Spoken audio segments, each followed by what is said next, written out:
నమస్తే, welcome to today news. ప్రతిక్షణం సమాజహితం. నేను మీ బీకే తిరందాస్. ముందుగా ఈరోజు అప్డేట్స్.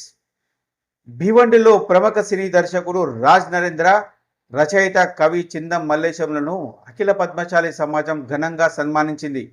ఈ సందర్భంగా రాజ్ నరేంద్ర మాట్లాడుతూ, తాను తెరకెక్కించిన అనుకోకుండా ఏం జరిగిందంటే జాబిల్లి కోసం ఆకాశం మల్లె చిత్రాలు ప్రేక్షకాదరణ పొందాయని తెలిపారు. తాజాగా విడుదలైన కలివివనం సినిమాకు దేశవ్యాప్తంగా అవార్డులు లభించాయని తెలిపారు. సినిమా ద్వారా సమాజంలో మార్పు తీసుకురావడమే తమ లక్ష్యమని పేర్కొన్నారు. భీవండిలో నివసిస్తున్న తెలుగు ప్రజల జీవన విధానాన్ని అధ్యయనం చేసి త్వరలో ఇక్కడ చిత్రీకరణ చేపట్టనున్నట్టు వెల్లడించారు. తద్వారానే భీవండిని సందర్శించాల్సి వచ్చిందని, దీనికి మార్గం గోపి సహకారాలు అందించాడని అతనికి ధన్యవాదాలు తెలిపాడు. అలాగే రచయిత కవి చిందం మల్లేశం మాట్లాడుతూ, నేత కార్మికులు, సామాన్య ప్రజల సమస్యలను పాటలు, కవితల రూపంలో ప్రజలకు చేరవేస్తున్నానని చెప్పాడు. కోవిడ్ సమయంలో రాసిన మాస్క్ పెట్టు మామ పాటకు మంచి ఆదరణ లభించిందన్నారు. సమాజానికి ఉపయోగపడే రచనలు కొనసాగిస్తున్నానని తెలిపాడు. జాబిల్లి కోసం ఆకాశం వల్లే నా శ్రీహరి గారితో సినిమా తీశారు. అప్పటి నుంచి నాకు అన్న పరిచయం. నేను ఒక మహారాష్ట్ర బ్యాక్ డ్రాప్ లో ఒక స్టోరీ తీస్తున్నా అంటే అన్న లొకేషన్ ఇక్కడ తీసుకొచ్చిండు. నేను లొకేషన్ ఒక 3 days నుంచి మొత్తం భీమండి, ముంబై అన్ని లొకేషన్ తీసుకున్నాను. చాలా అద్భుతంగా ఉంది. అండ్ ఇక్కడ ఉన్నటువంటి నా మిత్రులు, పద్మశాలి సేవా సంఘం యొక్క అధ్యక్షులు, ఉపాధ్యక్షులు, కార్యవర్గ కమిటీ ప్రతి ఒక్కరూ నాకు సపోర్ట్ చేసి నన్ను అండగా ఉండి, మీకు ఏం కావాలన్నా ఇక్కడ షూటింగ్ చేసినప్పుడు మేము అండగా ఉంటామని చెప్పి నాకు ప్రామిస్ చేసారు. చాలా సంతోషం. నేను ఇక్కడ భీమండిలో ఉన్న, మహారాష్ట్రలో ఉన్న ఫీలింగ్ నాకు రావట్లేదు. నా తెలుగు ప్రజలతోటి, నేను నా తెలుగు వాళ్ళతో ఇక్కడ ఉన్న అదే అభిప్రాయం కలుగుతుంది. నాకు చాలా సంతోషం. నాకు మంచి ఫ్యామిలీ ఇచ్చిండు Gopi thank you so much. ఇప్పటి వరకు మీరు ఎన్ని సినిమాలు తీసారు? నేను ఇప్పటి వరకు ఒక దాదాపు 3 సినిమాలు తీసిన. ఫస్ట్ సినిమా వచ్చేసి అనుకోకుండా ఏం జరిగిందంటే, అది జార్జ్ రెడ్డి హీరో, మీ అందరికి తెలిసిన కూడా వంగవీటి జార్జ్ రెడ్డి హీరో సందీప్, ఆ అబ్బాయిని నేను పరిచయం చేసిన ఫస్ట్ ఇండస్ట్రీకి.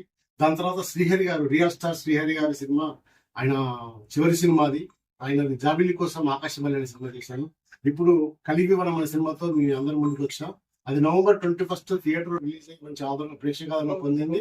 దాంతో పాటు ఇప్పుడు ఈటీవీ విన్లో దాదాపు ఒక 4 months నుంచి ఈటీవీ విన్లో స్ట్రీమింగ్ అవుతుంది. నిన్నటి నుంచి ఆల్రెడీ యూట్యూబ్ లో కూడా స్ట్రీమింగ్ అవుతుంది. ఇప్పటి వరకు మీరు అవార్డులు వచ్చారన్నారు కదా, ఏ సినిమాకు అవార్డులు వచ్చాయి?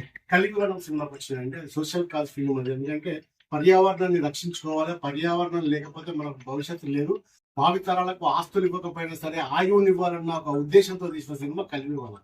రేపటి భావితరాలకు అవసరమైన సినిమా. అది ఖచ్చితంగా మీరు కూడా అందరు మరీ మీడియా తరఫున చెప్తున్నాం, ఈ సినిమా ఖచ్చితంగా పిల్లలకు అవసరం, పిల్లలకు చూపించండి.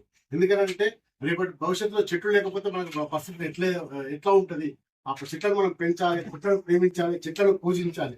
మొక్కను చూస్తే మొక్క బుద్ధి కావాలని కొట్టే బుద్ధి కావాలన్న సందేశం కొద్ది సినిమా చేయడం జరిగింది. ఈ సినిమాకి గాను నాకు నోయిడా ఫిల్మ్ ఫెస్టివల్ అవార్డ్స్ నుంచి 2 awards వచ్చినాయి. And Rameswaram international film festival నుంచి బెస్ట్ ఇండియన్ ఫ్యూచర్ ఫిల్మ్ వచ్చింది.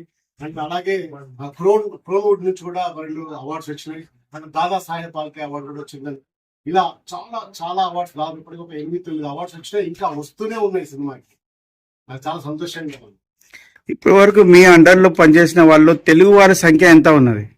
దాదాపు నా దగ్గర పనిచేసిన వాళ్ళందరూ తెలుగు వారు. అంటే చాలా మందికి తెలుగు ఇండస్ట్రీకి మీరు పరిచయం చేశారు. అవును.